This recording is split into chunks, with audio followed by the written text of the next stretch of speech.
Morning people in YouTube land. Miss T here. First of all, apologies for not putting anything up or any proper video up for quite some time. Life's been a bit of a struggle for the past few months, and now we're in lockdown. It's not getting any better, but I think we've sorted out our problems on the computer. We'll know if this video goes live.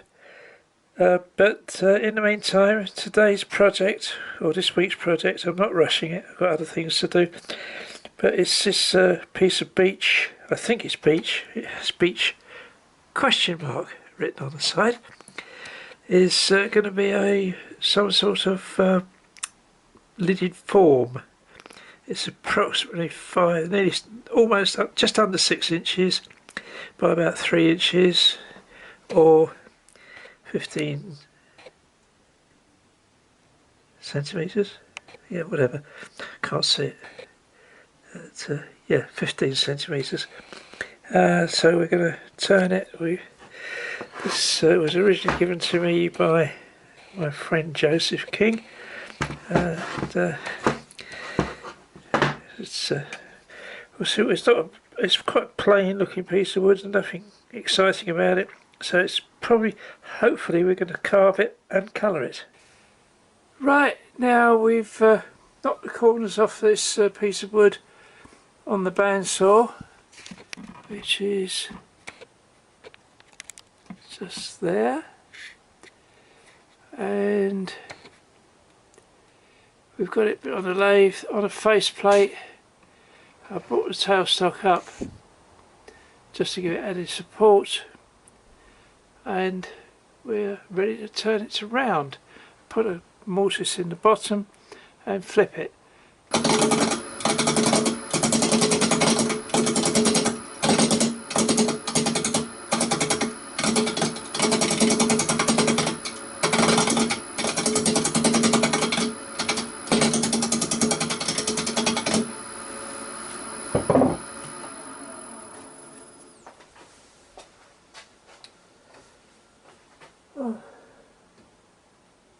Quite a way out that.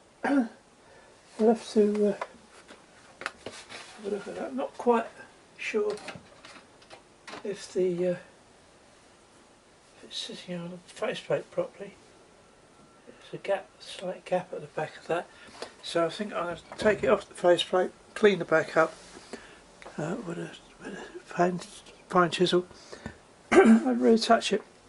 I think it's got some burrs pushing the faceplate up to one side.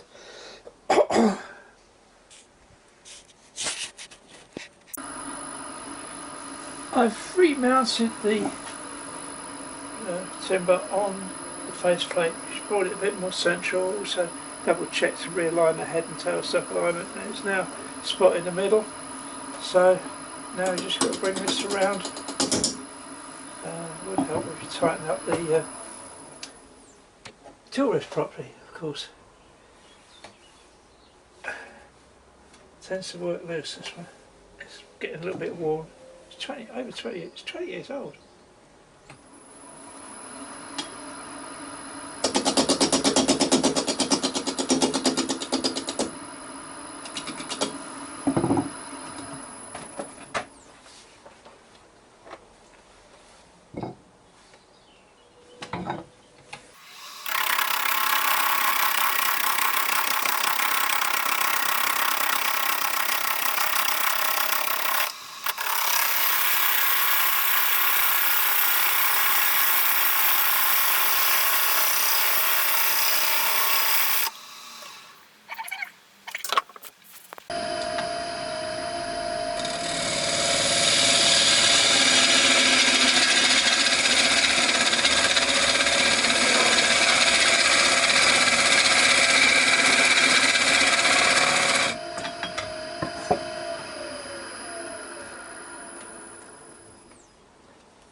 But all the way, nearly all the way, that's good.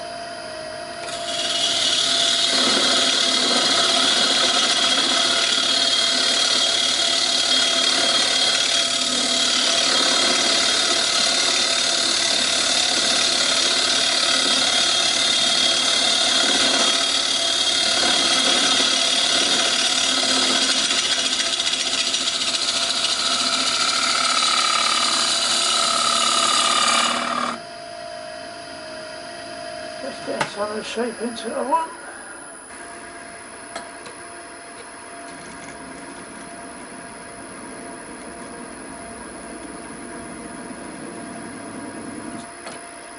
This is my Axminster knurling tool, decorating tool, which is a little bit cheaper than Sorby,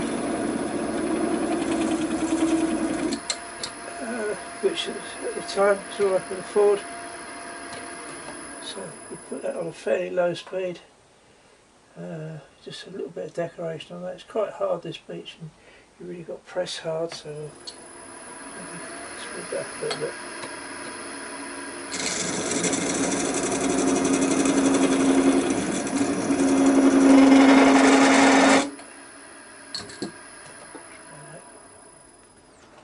Yeah, that's better.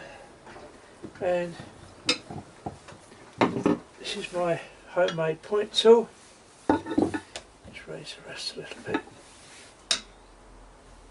It's I made that using a piece of steel for the shaft of an old shock absorber, which I had lying around. And it's a 3-point tool.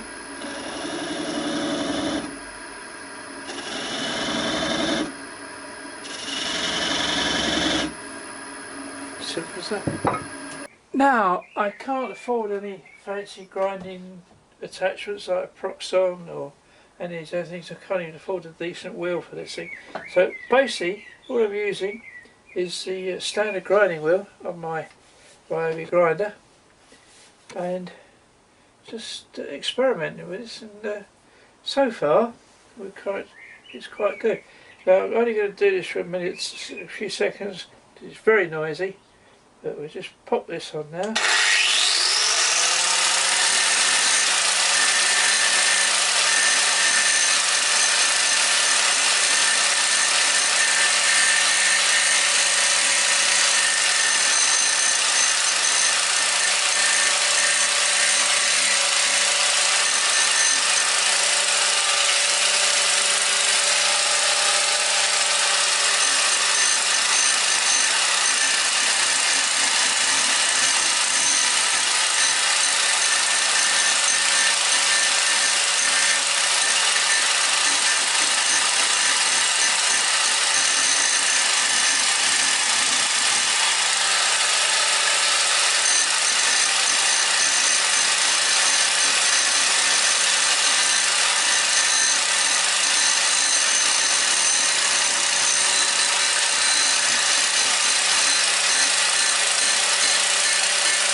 And then I believe you get the idea of that.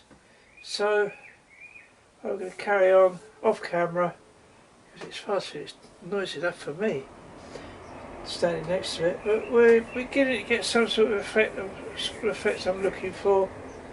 When it's finished, with a bit of colour, hopefully, and a lid, it should look good. Okay. Right, I've reversed this on the lathe now, got it in a chuck. I've finished doing the back of it. I've just turned a bit at the front, and wasn't a lot of turning involved there, so it wasn't worth doing it. Now I've got to start hollowing this out, which is going to be fun. I love a bit of hollowing. And a little bit of tear out on this. It's very dry, this beach, and it's ripping out all the time. But yeah, we'll get over it, and we'll next start hollowing that out, and then we'll be back in a while.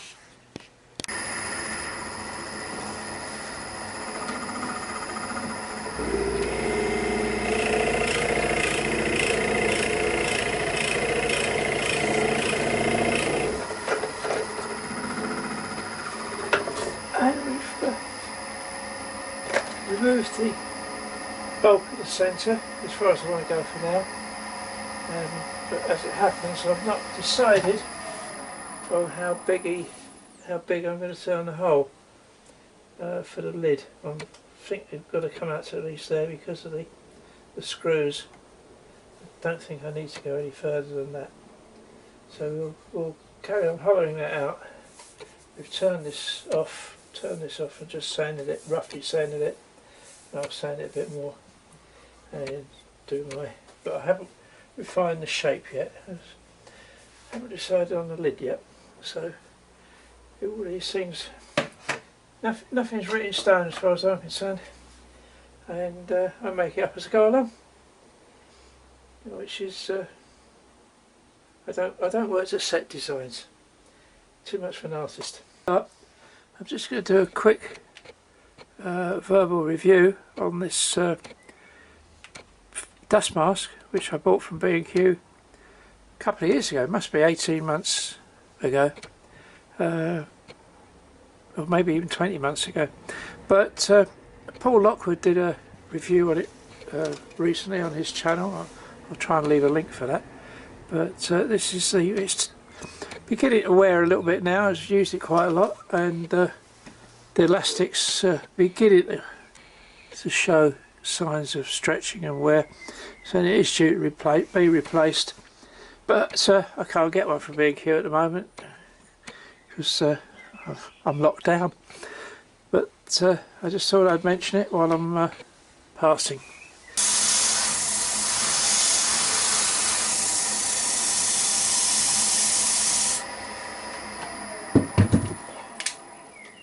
Right, that's sanded the outside just down to 120. I can carry on scoring that with my grinder and hollowing the inside. I'll hollow the inside and then we'll think about a lid. I've started hollowing it out. I've done the scoring, carving, whatever you like to call it, on the top. I've started hollowing it out. It's quite a lot of work there, so I'm not going to record all of it. In fact, I don't suppose I'll record any of it. But we need to swing the head round and hollow it out so I can get in there. It's got to go quite a way round that corner. In actual fact, it's a long way to go. We've drilled that out and we're cutting it away slowly. It tends to be a bit endy. It's smooth, and then you get a rough spot, and then smooth, and you get a rough spot, which gives you a little bit of vibration when you're turning. But we'll manage. We have a series of tools. Don't have anything fancy. A Glen Teagle hollowing tool, and my own homemade carbide tools. That is one, which is I very like that. I love the handle on that one. It's a nice bit of oak.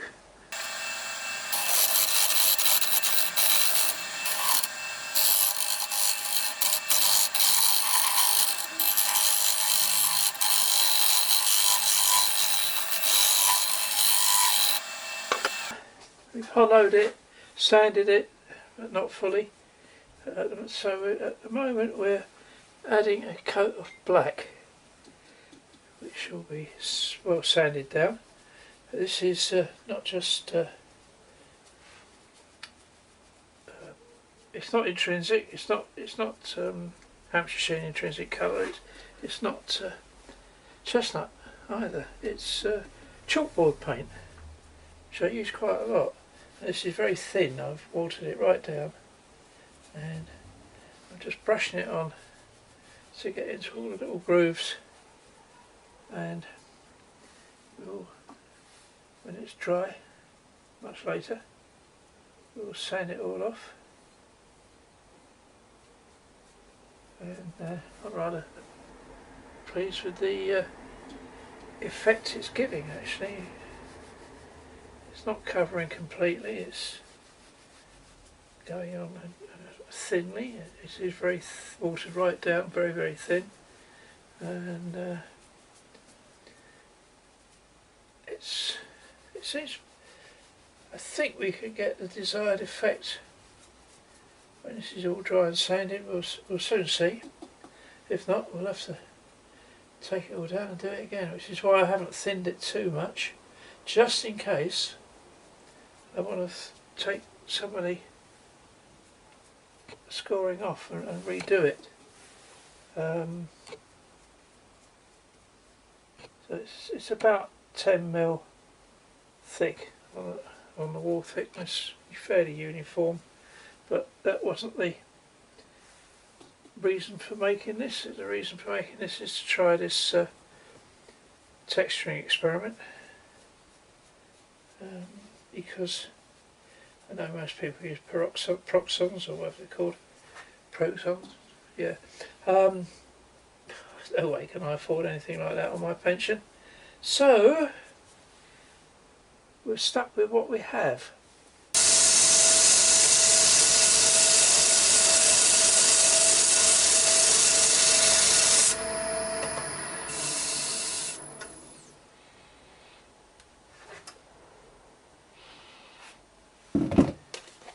Well, that's picked up the colour very nicely. I've just given it a quick sand back to 180, and we ended up with some lovely stripes on that, which I'm very happy with. So we now will apply the colour. This is burnt orange from Hamster Sheen, and I got this from Martin at the show last year at Breaker Central. I'm beginning to like that, as you can gather. This is why I'm calling it Tyger Tyger, my tiger bowl. We can add a little bit of straw or yellow or whatever you call it, honey, I don't know what colour he calls it. We haven't experimented with that, but we'll knock that back a little bit. When let that dry and come back to it. It's cold down here this morning, so it's going to take a while for that to dry properly. But you can see the tiger stripes in that, can't you? That's going to look gorgeous. Now that's fully dry, I'm just going to take a little bit of colour off, not a lot. Try doing it by hand.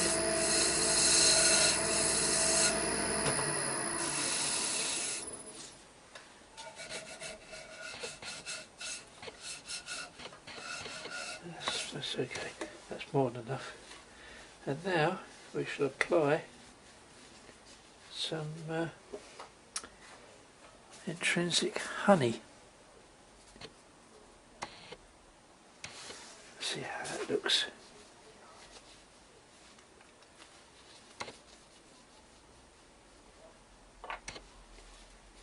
We're going to use the same colour to put it on with, to see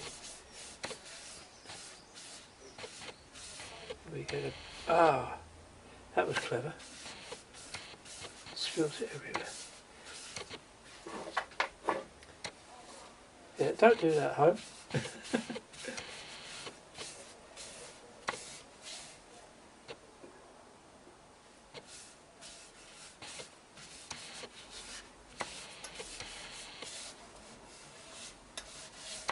And I think that's almost what I'm looking for.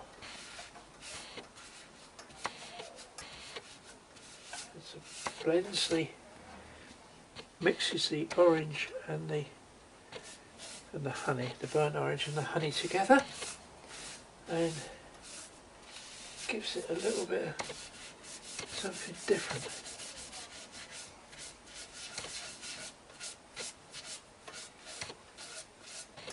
It's darker in one place and lighter in another, which gives it it's exactly what I'm looking for.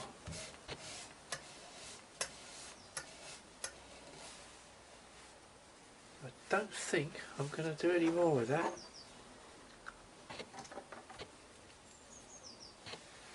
I'm just going to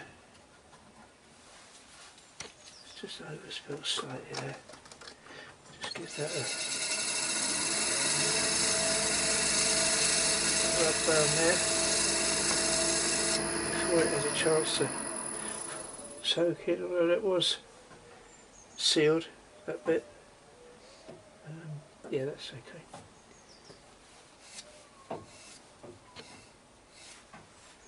Now I think that's what you call a tiger stripe.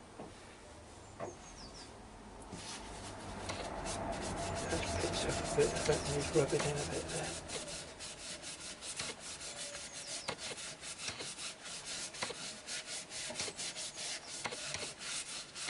Tiger, tiger, burning bright in the forests of the night.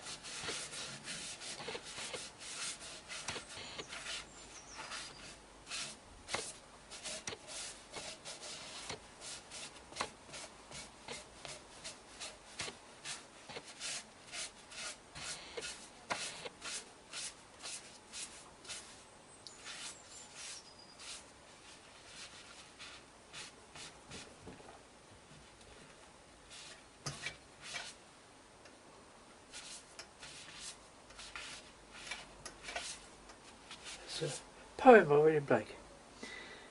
Yeah. Right, darker. Oh yeah.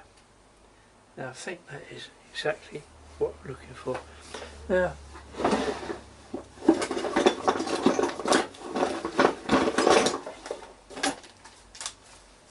I want to get on and make a finial lid for that, which I'm going to make a separate video of. Excuse me reaching over there, I just want to plug in my old hairdryer which I use for drawing.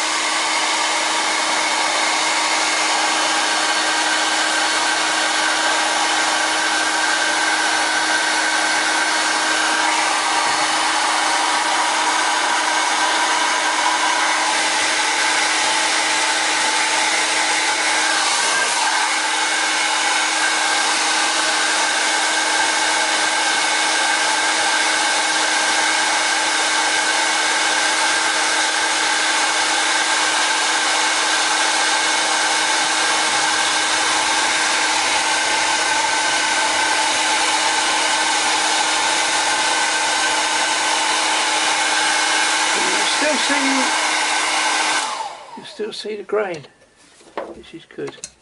It's not even warm yet, that's good.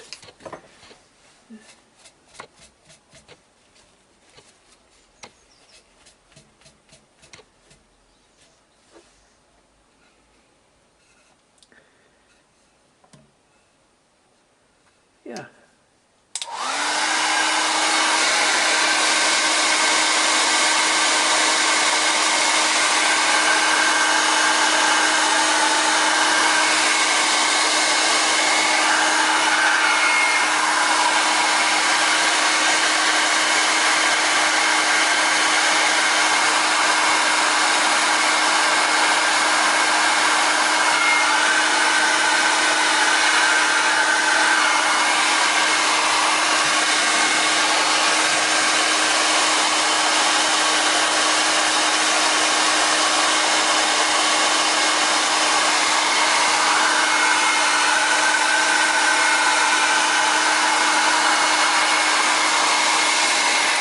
Right, I think let's leave that to dry while I have a bite of lunch, and it's beginning to get a little bit warmer down here now. We'll come back and put some sanding sealer on that and give it a wax. And there is the finished bowl. I've given it a couple of coats of Hampshire Sheen High Gloss. Very good stuff. This is the earlier version, not the food safe one, but apparently it is food safe anyway, but it doesn't say so, so you can't sell it as or advertise it as. And the only problem is with all these little grooves, the polish is built up in them, and when it's starting to dry it'll get a white residue, which is normal, but it's a bit of a nuisance on this, so I've had to go around with a cotton bud and polish it all out. But yeah, worth doing, because the overall effect is very nice indeed.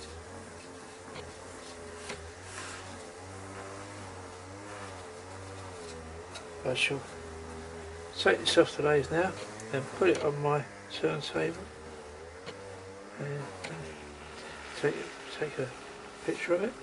But I am going to make a finial lid, but this video is getting a bit long, and I shall do the finial lid and make a separate video for it.